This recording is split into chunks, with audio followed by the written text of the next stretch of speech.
Abantu twese ntabwo tugira ishinya zisa, bamwe baba bafite izisa abandi zitandukanye. Ishinya ndetse ishobora gusa n'iroze ariko yarwara ikaba yahinduka igasa umutuku, umweru cyangwa se umukara. Uzabibona cyane cyane abafite ishinya isa umukara uburyo bakunze guseka cyane ndetse bari proud yo kuba bafite ishinya yirabura. Hanyuma mu bihugu bigiye bitandukanye kugira ishinya y'umukara bifatwa nk'aho ari bimwe mu biranga ubwiza, ndetse ahandi ukaba wasanga babifata nk'aho ahubwo ari indwara. Hari ibintu byinshi bishobora gutera ishinya guhindura ibara, nubwo usanga rimwe na rimwe nyine biba ari ibintu byatewe n'uko umubiri wabo nyine usanzwe uteye. Twifashishije urubuga nka Water Tower Dental Care ndetse na Bose Live, reka turebere hamwe bimwe muri ibyo. Reka tubanze duhere ku ishinya y'umukara. Impamvu abantu bamwe bagira ishinya y'umukara usanga kenshi biterwa nuko ishinya yabo iba yarajemo melanine nyinshi zikorwa na melanocytes. Izo melanine ubundi nizo zituma ishinya ndetse n'uruhu rwawe bisa nuko biri bitandukanye n'ibya mugenzi wawe, ariko byose bigaterwa n'ingano y'iyo melanine iri muri uwo mubiri wawe. Ubundi umuntu ufite ishinya y'iroze nawe aba afite izo melanocytes zitanga ziriya melanine ku ngano ihagije. Ku muntu rero ziriya melanocytes zatanze melanine nyinshi birenze urugero, bituma ishinya cyangwa se uruhu bihindura ibara bikaba umukara. Ikindi nanone gishobora guhindura ibara ry'ishinya ni itabi n'imiti. Abantu bamwe bagira ishinya yahinduye ibara bidaturutse ku miterere y'umubiri wabo, ahubwo ari ukubera ko banywa itabi cyangwa se bafata imiti irimo aminocycline cyangwa se tricyclic. Nubona ishinya yawe yatangiye guhindura ibara mu gihe watangiye kunywa umuti, ihutire kujya kwa muganga nibishoboka kandi bahite baguhindurira umuti ako kanya. Hari indwara nyinshi zitandukanye zijya zibasira ishinya yawe. Urugero nk'indwara yitwa acute necrotizing periodontal disease iri mu bintu byatera ishinya yawe kuba umukara, ndetse nayo ubwayo bayitirira indwara y'ishinya y'umukara, black gum disease, kubera ko iyo ndwara irangwa no kuba igice kimwe cy'ishinya kibora mu buryo kibura amaraso. Niyo mpamvu nyine ishinya ihita ihinduka igahindura ibara ry'umukara. Hari n'ibindi bimenyetso nko kuva amaraso, kuribwa ndetse no kugira impumuro mbi mu kanwa kawe. Hari ndetse n'ibindi bintu byiyongera ku isuku nkeya yo mu kanwa, aho twavugamo nk'umunaniro, kunywa itabi, ubwandu bwa virusi zitandukanye. Nubwo tumaze kuvuga ku bijyanye n'ishinya y'umukara, ariko nanone hari ishinya zijya zihinduka maze zikahita ziba umweru. Ushobora kwibaza se ni iki noneho gitera ishinya y'umuntu guhinduka umweru? Ishinya y'umweru iterwa n'ibintu bitandukanye, ariko icyambere ni ibyitwa thrush. Ikaba yibasira mu kanwa ndetse ikaba izwi nka fungal. Kugira ngo rero ukiri icyo kibazo ujya kwa muganga w'amenyo akagufasha kubikurikirana, ndetse kandi akanakugira inama z'icyo wakora kugira ngo ziriya fungal zitazagaruka. Ikindi kibazo gitera ishinya kuba umweru harimo leukopenia. Ikaba ari ikimenyetso cy'uko umuntu nyine agiye kurwara kanseri yo mu kanwa. Akenshi kikaba nanone giterwa no kunywa inzoga ndetse n'itabi byinshi. Iyo ufite ikibazo nk'icyo bisaba kugera nyine kwa muganga hakiri kare, akagufasha nyine guhagarika ubwo burwayi hakiri kare. Ushobora kwibaza nanone tuse wabigenza gute kugira ngo wirinde ibyo byose tuvuze haruguru, yaba indwara ituma ishinya yawe umukara cyangwa se ishinya yawe y'umweru. Ushaka kwirinda ko ishinya yawe yahindura ibara, ni byiza gusukura ishinya yawe kandi neza, koza amenyo ukoresheje uburoso ndetse n'akadodo kabugenewe, ndetse no gusura muganga w'amenyo rimwe mu mezi 6. Muri icyo gihe muganga w'amenyo areba impinduka zishobora kuba zarabaye ku menyo yawe, ku ishinya ndetse no mu kanwa muri rusange, kugira ngo nimba harimo ikibazo agufashe kukihagarika. Abantu twese ntabwo tugira ishinya zisa, bamwe baba bafite izisa abandi zitandukanye. Ishinya ndetse ishobora gusa n'iroze ariko yarwara ikaba yahinduka igasa umutuku, umweru cyangwa se umukara. uzabibona cyane cyane abafite ishinya isa umukara, uburyo bakunze guseka cyane ndetse bari proud yo kuba bafite ishinya yirabura.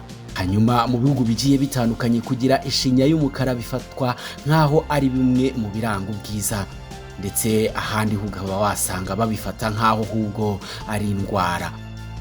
Hari ibintu byinshi bishobora gutera ishinya guhindura ibara, nubwo usanga rimwe na rimwe nyine biba ari ibintu byatewe n'uko umubiri wabo nyine usanzwe uteye. Twifashishije urubuga nka Water Tower Dental Care ndetse na Bose Live, reka turebere hamwe bimwe muri ibyo. Reka tubanze duhere ku ishinya y'umukara. Impamvu abantu bamwe bagira ishinya y'umukara usanga kenshi biterwa n'uko ishinya yabo iba yarajemo melanine nyinshi zikorwa na melanocytes.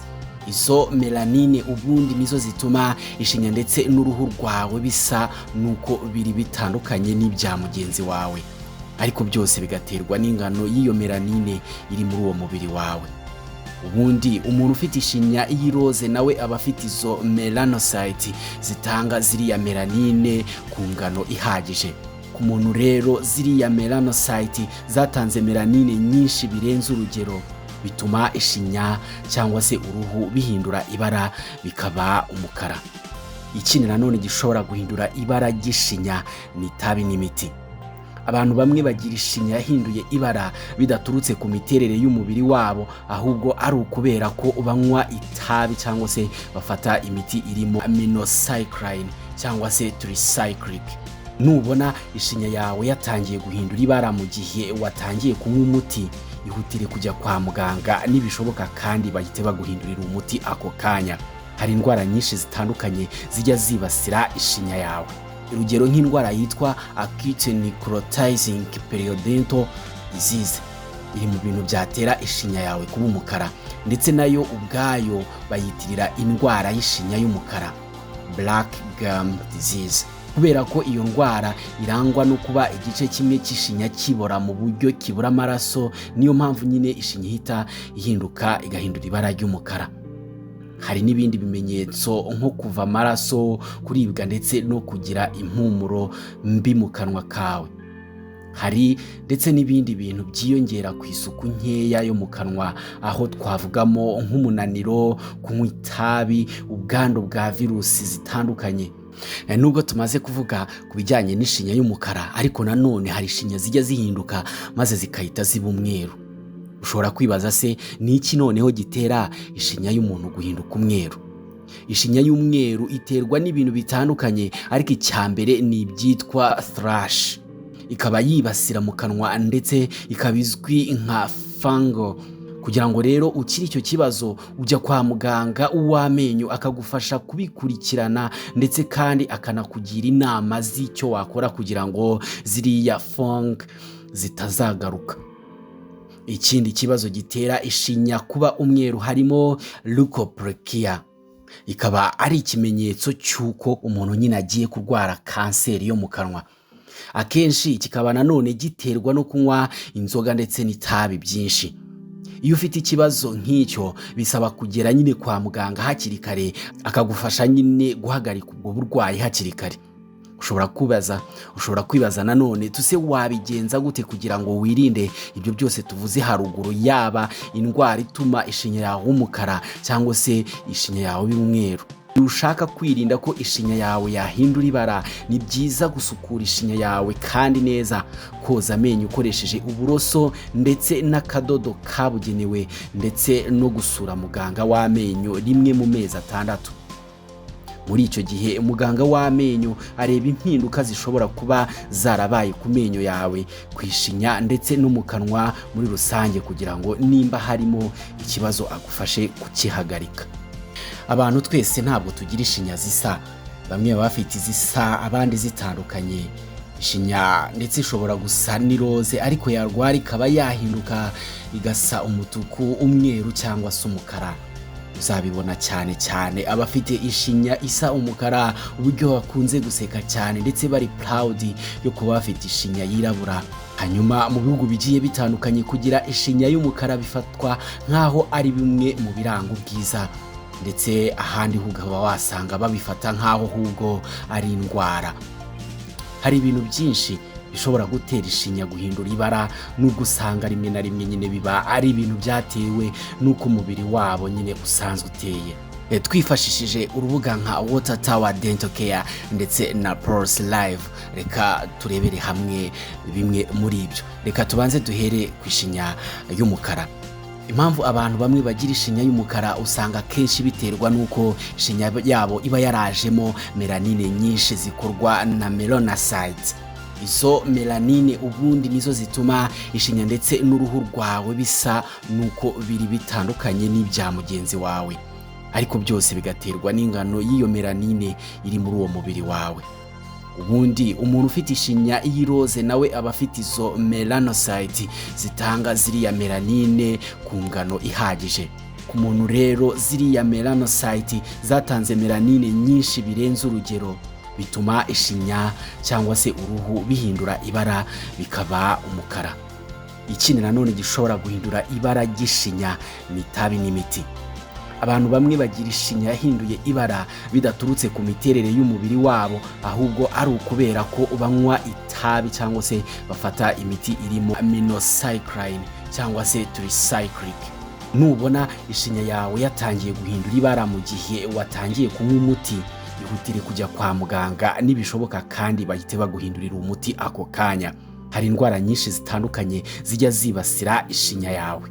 Urugero nk'indwara yitwa acute necrotizing periodontal disease iri mu bintu byatera ishinya yawe kuba umukara, ndetse nayo ubwayo bayitirira indwara y'ishinya y'umukara, black gum disease, kubera ko iyo ndwara irangwa no kuba igice kimwe cy'ishinya kibora mu buryo kibura amaraso. Niyo mpamvu nyine ishinya ihita ihinduka igahindura ibara ry'umukara. Hari n'ibindi bimenyetso nko kuva amaraso, kuribwa ndetse no kugira impumuro mbi mu kanwa kawe. Hari ndetse n'ibindi bintu byiyongera ku isuku nkeya yo mu kanwa, aho twavugamo nk'umunaniro, kunywa itabi, ubwandu bwa virusi zitandukanye. Nubwo tumaze kuvuga ku bijyanye n'ishinya y'umukara, ariko nanone hari ishinya zijya zihinduka maze zikahita ziba umweru. Ushobora kwibaza se ni iki noneho gitera ishinya y'umuntu guhinduka umweru? Ishinya y'umweru iterwa n'ibintu bitandukanye, ariko icyambere ni ibyitwa thrush. Ikaba yibasira mu kanwa ndetse ikaba izwi nka fungal. Kugira ngo rero ukiri icyo kibazo ujya kwa muganga w'amenyo akagufasha kubikurikirana, ndetse kandi akanakugira inama z'icyo wakora kugira ngo ziriya fungal zitazagaruka. Ikindi kibazo gitera ishinya kuba umweru harimo leukoplakia. Ikaba ari ikimenyetso cy'uko umuntu nyine agiye kurwara kanseri yo mu kanwa. Akenshi kikaba nanone giterwa no kunywa inzoga ndetse n'itabi byinshi. Iyo ufite ikibazo nk'icyo bisaba kugera nyine kwa muganga hakiri kare, akagufasha nyine guhagarika ubwo burwayi hakiri kare. Ushobora kwibaza nanone tuse wabigenza gute kugira ngo wirinde ibyo byose tuvuze haruguru, yaba indwara ituma ishinya yawe umukara cyangwa se ishinya yawe y'umweru. Iyo ushaka kwirinda ko ishinya yawe yahindura ibara, ni byiza gusukura ishinya yawe kandi neza, koza amenyo ukoresheje uburoso ndetse n'akadodo kabugenewe, ndetse no gusura muganga w'amenyo rimwe mu mezi 6. Muri icyo gihe muganga w'amenyo areba impinduka zishobora kuba zarabaye ku menyo yawe, ku ishinya ndetse no mu kanwa muri rusange, kugira ngo nimba harimo ikibazo agufashe kukihagarika. Abantu twese ntabwo tugira ishinya zisa. Bamwe baba bafite izisa abandi zitandukanye. Ishinya ndetse ishobora gusa n'iroze, ariko yarwara ikaba yahinduka igasa umutuku, umweru cyangwa se umukara. Uzabibona cyane cyane abafite ishinya isa umukara, uburyo bakunze guseka cyane ndetse bari proud yo kuba bafite ishinya yirabura. Hanyuma mu bihugu bigiye bitandukanye kugira ishinya y'umukara bifatwa nkaho ari bimwe mu biranga ubwiza, ndetse ahandi ukaba wasanga babifata nkaho ahubwo ari indwara. Hari ibintu byinshi bishobora gutera ishinya guhindura ibara, nubwo usanga rimwe na rimwe nyine biba ari ibintu byatewe n'uko umubiri wabo nyine usanzwe uteye. Twifashishije urubuga nka Water Tower Dental Care ndetse na Bose Live, reka turebere hamwe bimwe muri ibyo. Reka tubanze duhere ku ishinya y'umukara.